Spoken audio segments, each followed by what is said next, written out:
अब खबरों को देखते हैं विस्तार से। फ्रांस के राष्ट्रीय दिवस समारोह यानी कि बैस्टिल डे में दुनिया ने भारत की ताकत को भी देखा। पेरिस के आसमान पर फ्रांस के फाइटर जेट्स के साथ भारतीय वायुसेना के लड़ाकू विमान राफेल ने जब अपनी गरज दिखाई तो जमीन पर भारतीय सेना की टुकड़ियों ने भी शानदार परेड की और लोगों को मंत्रमुग्ध कर दिया। बैस्टिल डे परेड में शामिल होने के लिए पीएम मोदी भी पहुंचे। उनका स्वागत फ्रांस की फर्स्ट लेडी ब्रिगिट मैक्रों और प्रधानमंत्री बॉर्न ने किया। पीएम मोदी ने फ्रांस के राष्ट्रपति इमैनुअल मैक्रों के साथ बैठकर परेड भी देखी।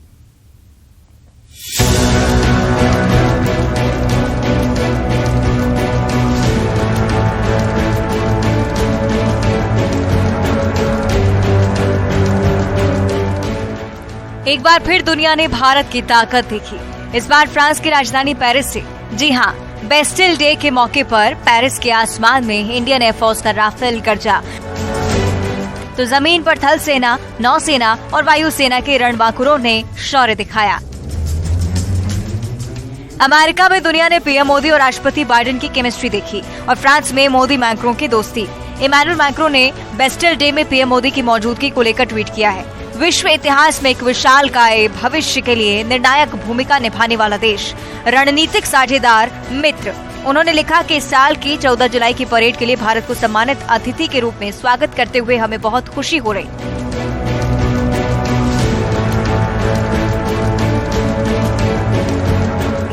बैस्टिल डे परेड में रफाल और भारतीय सेना की मौजूदगी पर भी फ्रांस के राष्ट्रपति ने ट्वीट किया। लिखा कि इस 14 जुलाई को भारत के सैनिक और रफाल लड़ाकू विमान हमारे सैनिकों के साथ परेड में शामिल हैं। हम उन लोगों की स्मृति का सम्मान करते हैं जो प्रथम विश्व युद्ध में फ्रांसीसी सेना के साथ मिलकर लड़े थे। हम कभी नहीं भूलेंगे। दरअसल प्रथम विश्व युद्ध के दौरान फ्रांस में तैनात पंजाबी रेजिमेंट ने फ्रांस की रक्षा में बड़ा योगदान दिया था, जिसे फ्रांस आज भी याद रखता है। भारत की तीनों सेनाओं की टुकड़ियों ने बैस्टिल डे परेड में हिस्सा लेकर जबरदस्त छाप छोड़ी। पूरी परेड के दौरान मैक्रो मोदी को पारंपरिक परेड की विशेषताओं के बारे में बताते हुए दिखे। इस परेड से एक दिन पहले फ्रांस के राष्ट्रपति इमैनुअल मैक्रों ने पीएम मोदी को फ्रांस के सर्वोच्च सम्मान Grand Cross of the Legion of Honour से भी नवाजा। प्रधानमंत्री नरेंद्र मोदी फ्रांस के सर्वोच्च नागरिक और सैन्य सम्मान से सम्मानित होने वाले पहले भारतीय प्रधानमंत्री बन गए हैं। प्रधानमंत्री मोदी को गुरुवार को फ्रांस के राष्ट्रपति आवास एलिसी पैलेस में इस सम्मान से नवाजा गया। प्रधानमंत्री मोदी ने ट्वीट किया, मैं बेहद ही विनम्रता के साथ Grand Cross of the Legion of Honour को स्वीकार करता हूं। ये भारत के 140 करोड़ लोगों के लिए एक सम्मान है। पीएम मोदी के इस दौरे में एक और बड़ी कामयाबी मिली है। फ्रांस और भारत में यूपीआई को लेकर एग्रीमेंट हुआ है, यानी कि यूपीआई फ्रांस में भी काम करेगा। फ्रांस में जल्द ही यूपीआई का इस्तेमाल शुरू हो जाएगा। फ्रांस से पहले भी कई देशों में यूपीआई का इस्तेमाल किया जा रहा है। पीएम मोदी की फ्रांस यात्रा दोनों देशों के बीच रक्षा, आर्थिक संबंध, अंतरिक्ष, असैन्य परमाणु क्षेत्र, साइबर, जलवायु परिवर्तन, तकनीक और आतंकवाद का मुकाबला जैसे कई मुद्दों को लेकर काफी अहम है। Bureau report, news 18। भारतीय स्पेस एजेंसी इसरो ने आज चंद्रयान 3 को लॉन्च कर दिया। चंद्रयान 3 दोपहर 2:35 पर आंध्र प्रदेश के श्रीहरिकोटा के सतीश धवन केंद्र से लॉन्च हुआ। यह भारत का तीसरा मून मिशन है जिसका मकसद चांद के दक्षिण ध्रुव पर लैंड करना है। चंद्रयान 3 के सफल लॉन्च पर देश खुशी से झूम उठा। श्रीहरिकोटा में इसरो कंट्रोल रूम का नजारा अलग ही नजर आ रहा था। देखिए चंद्रयान 3 की लॉन्चिंग पर यह special report. Congratulations, India.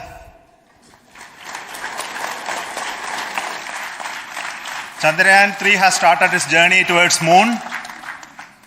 Our dear LVM-3 has already put Chandrayaan 3 craft into the precise orbit around Earth. 170 by 36,500 kilometers was its intended target orbit, and it is precisely there now. And let us wish all the best for the Chandrayaan 3 craft to make its further orbit racing maneuvers and travel towards moon in the coming days. So let me wish all the very best to Chandrayaan 3 for its further journey towards moon. 10, 9, 8, 7, 6, 5, 4, 3, 2, 1, 0.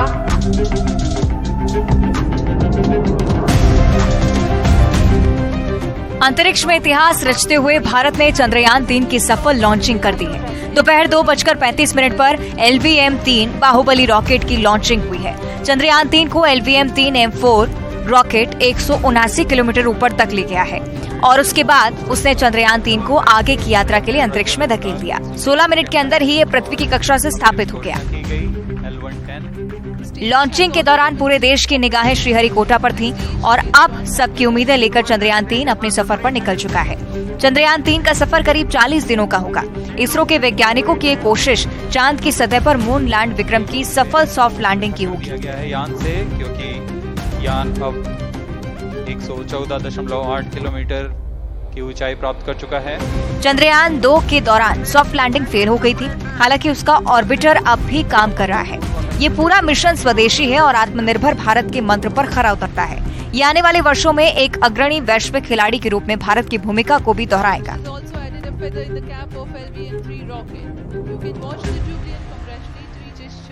As Mother India enters into the next 25 years of this Amrit Kal, she pledges to play a leading global role in the emerging world scenario of 21st century.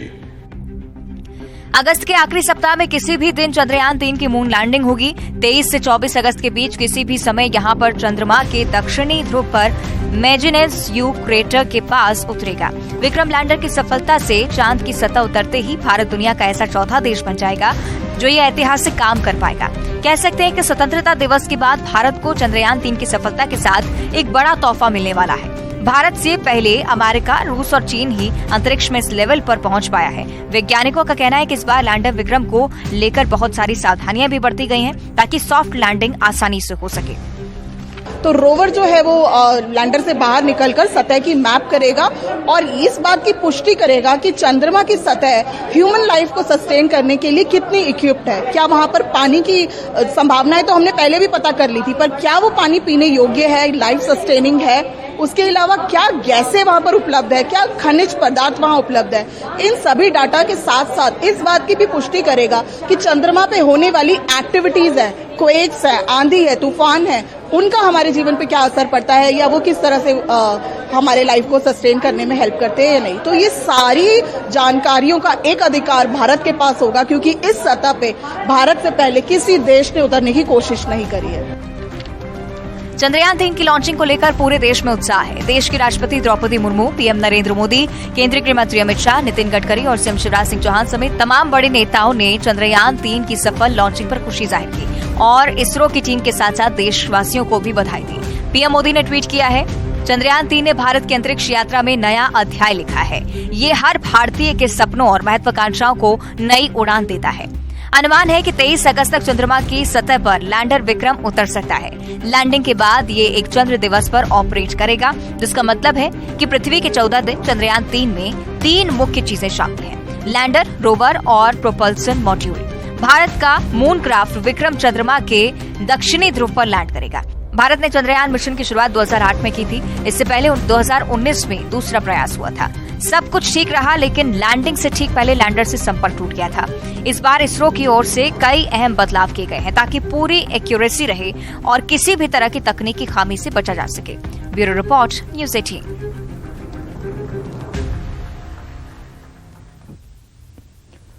Kuno national park की बात कर लेते हैं, जहां पर बीते 4 महीने में ही 8 चीतों की मौत हो चुकी है। ये मौतें चीता प्रोजेक्ट, भारत में जो चीता प्रोजेक्ट शुरू किया, इसके लिए बहुत बड़ा झटका है।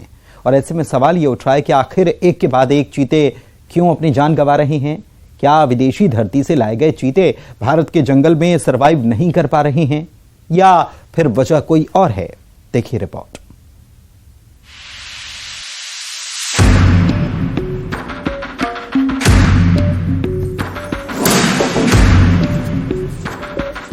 भारत के जंगलों में चीतों की रफ्तार का ख्वाब, करीब 70 साल बाद रनिंग मशीन को खुले जंगलों में देखने की ख्वाहिश। दुनिया में पहली बार बिग कैट एक महाद्वीप से दूसरे महाद्वीप में बसाने की महायोजना। इस ख्वाब, ख्वाहिश और योजना का केंद्र है श्योपुर का कूनो नेशनल पार्क। कूनो की अहमियत सिर्फ भारत के लिए नहीं, बल्कि पूरी दुनिया की नजर इस नेशनल पार्क पर है। इस पार्क में अगर दूसरे महाद्वीप से लाए गए चीतों को बसाने में कामयाबी मिलती है तो सिर्फ बिग कैट ही नहीं, बल्कि दूसरी प्रजातियों के संरक्षण की दिशा में एक मील का पत्थर साबित होगा।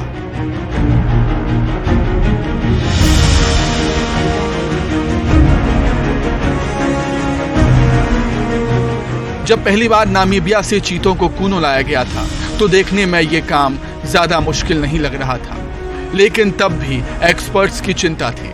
सवाल था कि क्या एक अलग माहौल में अफ्रीकी चीते सरवाइव कर पाएंगे। मौजूदा हालात ये हैं कि बीते 4 महीने में 8 चीतों की अलग अलग वजह से मौत हो चुकी है। इनमें 6 वयस्क और 3 शावक हैं।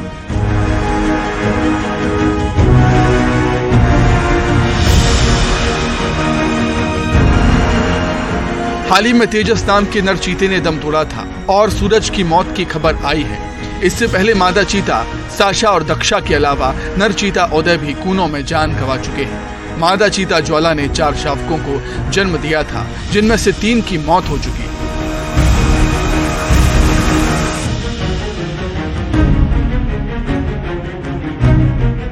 बेहतरीन अस्पताल, एक्सपर्ट्स, चीता ट्रेनिंग टीम और डॉग स्क्वाड के साथ साथ सीसीटीवी और ड्रोन कैमरों से लैस कूनों में आखिर क्यों चीतों की मौत हो रही है, ये बड़ा सवाल कूनो प्रबंधन के सामने खड़ा हो गया है। चीतों की मौत के बाद कई वीडियो ऐसे आए जिनमें चीतों की हालत को लेकर प्रबंधन पर सवाल उठाए गए। बीमार और घायल चीतों के इलाज में देरी के भी आरोप प्रबंधन पर लग रहे हैं। हैरत की बात है कि ऐसे सवालों का जवाब देने के लिए पार्क प्रबंधन सामने नहीं आता। बहरहाल उम्मीद यही की जा रही है कि देर सबेर अफ्रीकी चीते कूनों के माहौल में ढल जाएंगे और एक बार फिर भारत के जंगलों में रनिंग मशीन का जलवा दिखेगा, लेकिन अभी चिंता बरकरार है। Bureau report, news 18, Kuno. चलिए बढ़ते हैं आगे। मिशन 2023 की बात कर लेते हैं। मध्य प्रदेश में चुनाव है, छत्तीसगढ़ में भी है, राजस्थान में भी है, लेकिन मध्य प्रदेश की बात करें तो 2023 को फतह करने के लिए बीजेपी पूरी तैयारियों में जुटी हुई है और खास तौर पर बीजेपी को जिताने का दारोमदार ग्वालियर चंबल अंचल में तो ज्योतिरादित्य सिंधिया पर ही टिका हुआ है। यही वजह है कि ग्वालियर चंबल अंचल के 8 लाख से ज्यादा ब्राह्मण मतदाताओं को पार्टी से जोड़ने के लिए सिंधिया पूरी मेहनत कर रहे हैं और सम्मेलन के जरिए इस वोट बैंक को साधने में लगे हुए हैं। परशुराम की भगवान। सिंधिया जिस अंदाज के साथ ग्वालियर चंबल में सक्रिय नजर आ रहे हैं, बिल्कुल साफ है कि अंचल की 34 सीटों पर जीत दिलाने का जिम्मा उनके कांधे पर ही है। वे हर वर्ग को पार्टी से जोड़ने के लिए भरपूर मेहनत कर रहे हैं।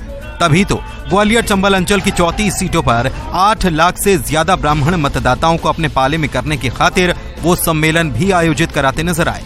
ग्वालियर में विशाल ब्राह्मण सम्मेलन का आयोजन करते हुए सिंधिया ने ब्राह्मणों से अपने 500 साल पुराने खानदानी संबंध भी गिना दिए। तो जिसवी गम से बोलो, भगवान परशुराम की, भगवान परशुराम की, भगवान परशुराम की। और आज उनकी दिखाए हुए पथ पर चलना और उनका दिखाया हुआ पथ केवल एक धार्मिक पथ नहीं, जहां एक तरफ धर्म मार्ग प्रशस्त करने की क्षमता, जो हाथ में उनका परसा है, वहीं दूसरे तरफ न्याय का रास्ता अगर देखना है तो भगवान परशुराम जी के पच्चिमों पर अपने चलना। उधर सिंधिया की अगुवाई में आयोजित हुए बीजेपी के ब्राह्मण सम्मेलन में मध्य प्रदेश के कई ब्राह्मण नेता शामिल हुए।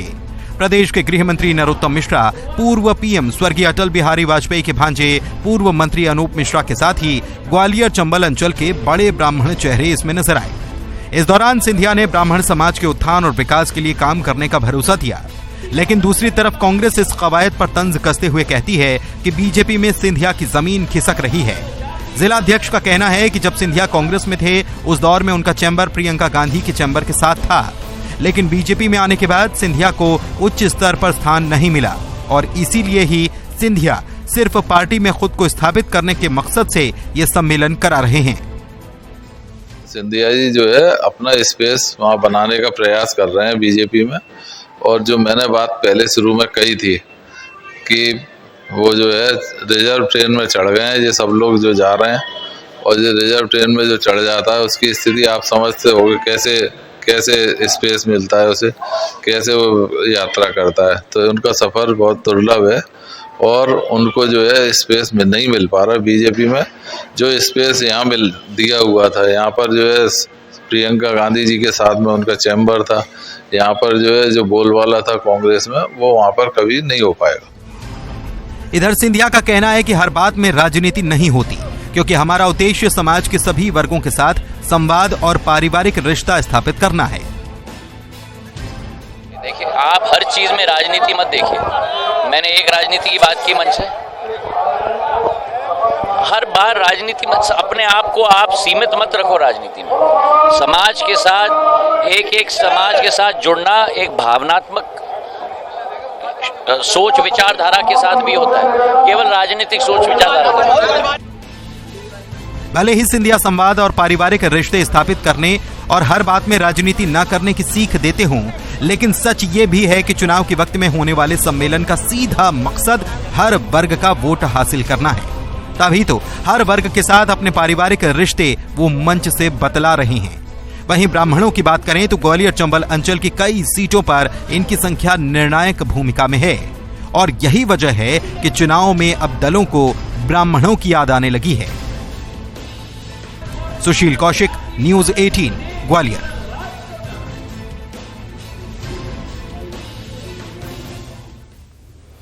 स्वच्छता में अपना परचम लहरा रहे इंदौर का डमरू पवित्र अमरनाथ यात्रा में भी सुनाई दे रहा है। हम ये क्यों कह रहे हैं? दरअसल हाल ही में शुरू हुई अमरनाथ यात्रा को जीरो वेस्ट बनाने का जिम्मा इंदौरियों ने संभाल लिया है।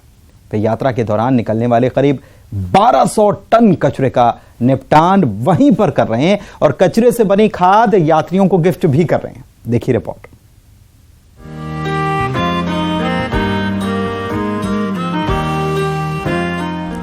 देश में 1 जुलाई से शुरू हुई पवित्र अमरनाथ यात्रा को कचरा मुक्त बनाने की जिम्मेदारी देश के सबसे स्वच्छ शहर का वेस्ट मैनेजमेंट कर रहे स्टार्टअप स्वाहा को मिली है। इनकी टीम के 350 से ज्यादा सफाई मित्र और वॉलंटियर अमरनाथ के दोनों यात्रा पथ बालटाल और पहलगाम और गुफा तक के 13 कैंप्स के माध्यम से कचरे को हिमालय में फैलने से रोक रहे हैं। स्वाहा के डायरेक्टर समीर शर्मा कहते हैं कि टीम ने यहां पर 13 कैंप्स लगाए हैं, जिसकी मदद से यहां वेस्ट मैनेजमेंट किया जा रहा है। इतना ही नहीं, लंगरों के फूड वेस्ट और किचन वेस्ट से ऑन द स्पॉट कंपोस्ट बनाया जा रहा है। इसके साथ ही यहां पर एक और अनोखा नवाचार किया गया है। यात्रा मार्ग पर सस्टेनेबल लंगर बनाए गए हैं, जिसमें सोलर थर्मल कुकर, बायोगैस और बायोमास स्टोव का उपयोग खाना बनाने में किया जा रहा है। इससे रोज 1200 लोगों का भोजन बनाया जा रहा है। दिलचस्प ये भी है कि लंगर में इंदौरी स्वाद यानी कि पोहे, साबुदाना खिचड़ी और चाय का वितरण हो रहा है। हम लोग सॉलिड वेस्ट मैनेजमेंट और सस्टेनेबिलिटी में काम कर रहे हैं और इस वर्ष की श्री अमरनाथ जी यात्रा 2023 में हम इस पूरी यात्रा को जीरो लैंडफिल यात्रा बना रहे हैं। इसके लिए हमने यात्रा के दोनों रास्ते यानी पहलगाम और बालटाल के पूरे 13 कैंप्स पे अपनी सॉलिड वेस्ट मैनेजमेंट यूनिट्स लगाई हैं, जिसमें हम गीले कचरे और सूखे कचरे दोनों का प्रबंधन कर रहे हैं। गीले कचरे से हम बायोगैस और खाद बना रहे हैं और सूखे कचरे को अलग अलग 8 कैटेगरी में बांटकर हम उसको रिसाइकलिंग के लिए भेज रहे हैं। वहीं इंदौर के मेयर पुष्यमित्र भार्गव अमरनाथ यात्रा में इंदौर की सहभागिता को लेकर खासे उत्साहित हैं। कहते हैं कि इस यात्रा के जरिए पूरे देश में सस्टेनेबल टूरिज्म और रिस्पॉन्सिबल पिलग्रिमेज का नया संदेश दिया जा रहा है। इंदौर की स्वच्छता का डमरू भगवान भोलेनाथ अमरनाथ के चरणों में भी बज रहा है। इंदौर की स्वाहा की टीम अमरनाथ की यात्रा में इंदौर वाले के नाम से अपना लंगर लगाकर, डेरा लगाकर बैठी हुई है। लोगों की सेवा भी कर रही है और पर्यावरण की भी सेवा कर रही है।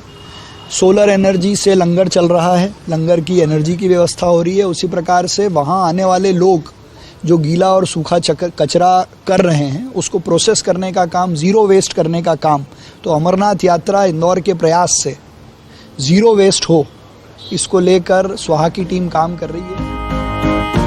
बहरहाल 62 दिनों की यात्रा 1 जुलाई से 31 अगस्त तक चलेगी। इस दौरान करीब 1200 टन कचरे को कलेक्ट कर उसकी प्रोसेसिंग की जाएगी। वहीं यात्रियों से भी रियूजेबल पानी बोतल लाने के लिए कहा गया है, जिसके चलते सीधे 20 से 30 लाख प्लास्टिक बोतलें हिमालय आने से रुक जाएंगी, क्योंकि पानी के अलावा कोल्ड ड्रिंक और जूस की बोतलें सबसे बड़ा कचरा उत्पादक होती हैं। इंदौर से न्यूज़ 18 के लिए अरुण कुमार त्रिवेदी की रिपोर्ट।